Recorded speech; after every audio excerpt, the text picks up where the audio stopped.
ये कहानी है रामू की। रामू एक बहुत ही गरीब किसान था। उसकी पत्नी का नाम मधु था और उसकी छोटी बेटी का नाम चिंटू था। रामू था तो बहुत ही मेहनती, लेकिन उसे उसकी मेहनत का फल नहीं मिल पाता था। वो और उसकी पत्नी दोनों सारा दिन खेत में लगे रहते थे। माँ, अब मुझे बहुत तेज भूख लग रही है। क्या मैं पिताजी को खाना खाने के लिए बुला लाऊं? हाँ हाँ, जाओ बेटा, मैं तो उन्हें कब से बुला रही हूँ, लेकिन वो है कि मेरी कुछ सुनते ही नहीं है। फिर चिंटू रामू को बुलाने के लिए गया।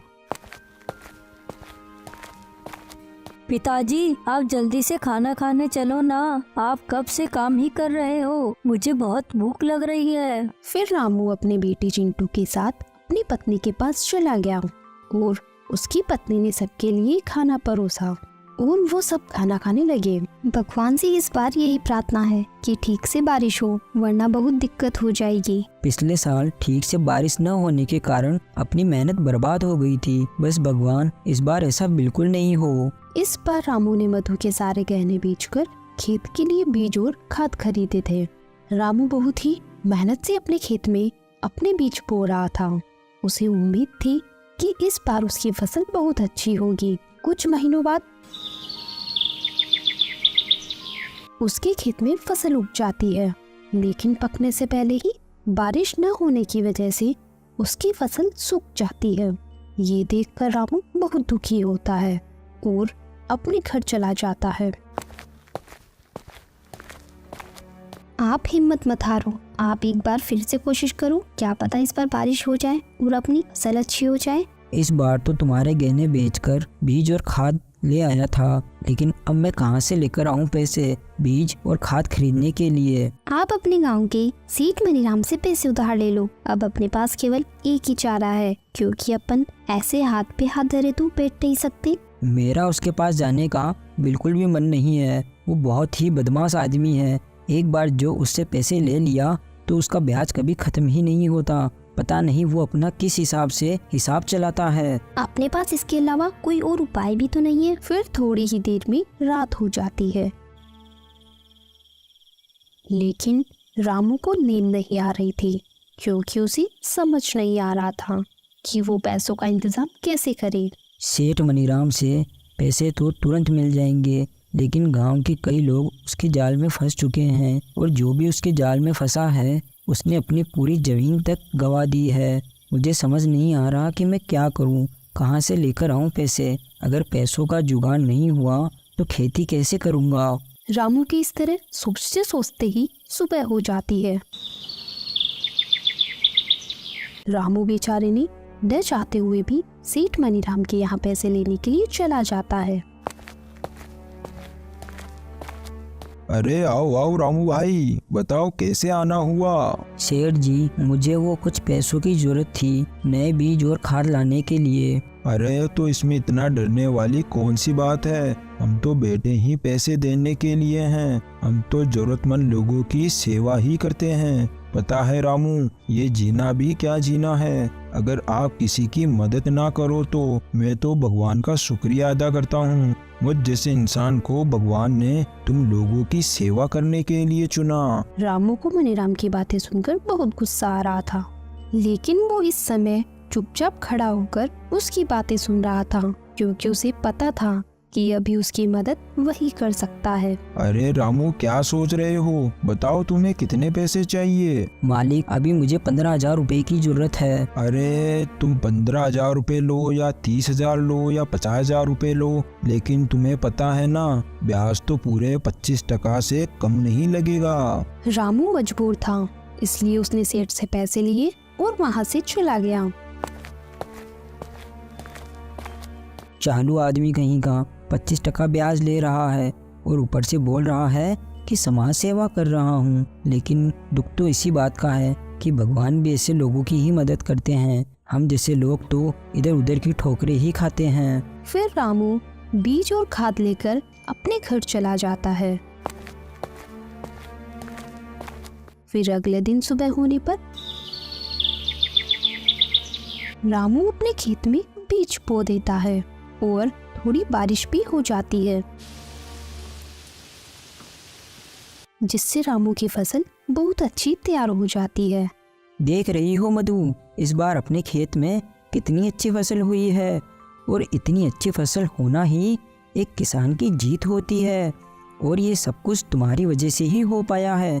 अगर तुम मुझे हौसला नहीं देती तो आज अपने खेत में इतनी अच्छी फसल नहीं हो पाती। और तुमने भी अपने खेत में बहुत मेहनत की है। अब अपने जल्दी ही अच्छे दिन आने वाले हैं। जी, ये तो बस भगवान की ही कृपा है कि इस बार अपनी फसल बहुत अच्छी हुई है। अब अपन जल्दी से सेठ मनीराम का कर्ज भी चुका देंगे। ये सब बातें करके दोनों अपने घर चले जाते हैं। फिर उसी दिन रात को बारिश शुरू हो जाती है।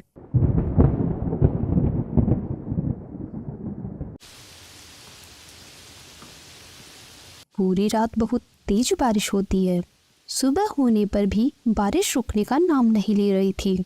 मधु, न जाने ये बारिश कब रुकेगी। पहले तो बारिश हो नहीं रही थी और अब हो रही है तो इतनी हो रही है कि कल रात से रुकने का नाम तक नहीं ले रही है। क्या पता मेरी फसल कैसी होगी। आप बिल्कुल भी चिंता मत कीजिए, देखना जल्दी ही बारिश रुक जाएगी। फिर आप जाकर अपने खेत की फसल को देख आना। मधु ये बोलकर रामू को दिलासा देने की कोशिश करती है, लेकिन उसे भी पता है कि अब तक उसकी फसल खराब हो चुकी होगी।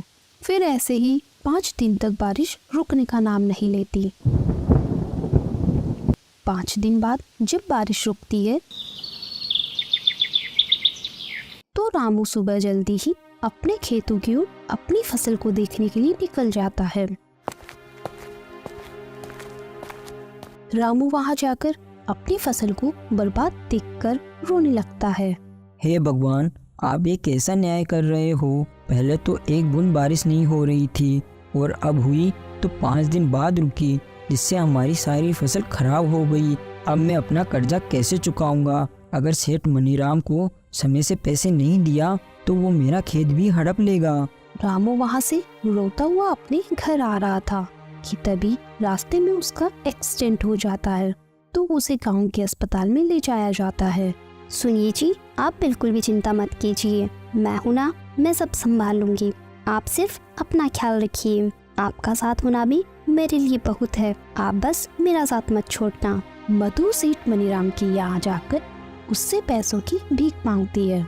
मधु, ये तो मैं भी जानता हूँ कि बारिश अपने हाथ की चीज नहीं है जिससे अपन रोक सकें, और इस बारिश से अपने पूरे गांव की फसल खराब हो चुकी है।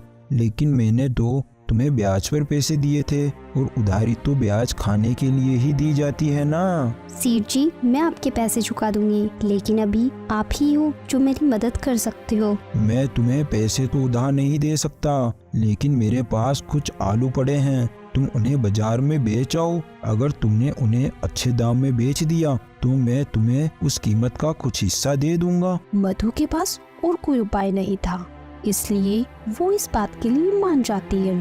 तो सेठ अपने आदमियों के साथ आलू की बोरियां मधु के यहाँ बेच देता है। लेकिन मधु जैसे ही आलू को देखती है तो वो हैरान हो जाती है। ये सारे आलू तो सड़े हुए हैं, ये आलू कौन बाजार में खरीदेगा। अरे मधु, तुम इतना भी नहीं समझती हो कि जब बारिश आने से हमारी फसल बर्बाद हुई है तो सेठ मनीराम की फसल कैसे बच सकती है। सेठ बहुत चालू आदमी है, उसके सारे आलू सड़ चुके थे, इसलिए उसने ये सारे आलू तुम्हें दे दिए ताकि वो अपने ऊपर और कर्जा चढ़ा सके। लेकिन कुछ भी हो जाए, मुझे आलू को बाजार में बेचना ही पड़ेगा। मधु और रामू ये सब बातें कर ही रहे थे कि तभी वहाँ चिंटू आ जाता है और इतने सारे आलू को देखकर कहता है, माँ, अपने घर में आप इतने सारे आलू क्यों लेकर आए हो? क्या इतने सारे आलू से आलू के पराठे बनाओगे? चिंटू की ये बातें सुनकर मधु बहुत खुश हो जाती है। वाह चिंटू, तुमने तो मेरी मुसीबत का हल मुझे दे दिया। मैं इन आलू को बाजार में ऐसे नहीं बेच सकती, लेकिन अब इनमें से अच्छे आलू अलग निकाल कर उनसे आलू के पराठे बनाकर बाजार में बेच सकती हूँ। फिर अगले ही दिन से मधु बाजार में आलू के पराठे बनाकर बेचने लगती है। कुछ ही दिनों में उस गांव में मधु के आलू के पराठे बहुत ही मशहूर हो जाते हैं। ये सब देखकर सेठ मनीराम को बहुत जलन होती है अरे इस तरह तो ये मधु मेरा सारा कर्जा चुका देगी। मुझे क्या पता था कि सड़े हुए आलू को इस तरह भी इस्तेमाल कर सकती है, वरना मैं इसे ये आलू कभी नहीं देता। सेठ मनीराम मधु की इतनी बिक्री देखकर परेशान हो रहा था, तो वही मधु के मन में भी अब लालच आने लगा था और अब मधु खराब और सड़े हुए आलू से भी पराठे बनाकर बेचने लगी थी। मधु, ये क्या कर रही हो तुम? ये आलू तो पूरी तरह सड़ चुके हैं। अगर तुम इनसे आलू के पराठे बनाओगी तो सबको पता चल जाएगा।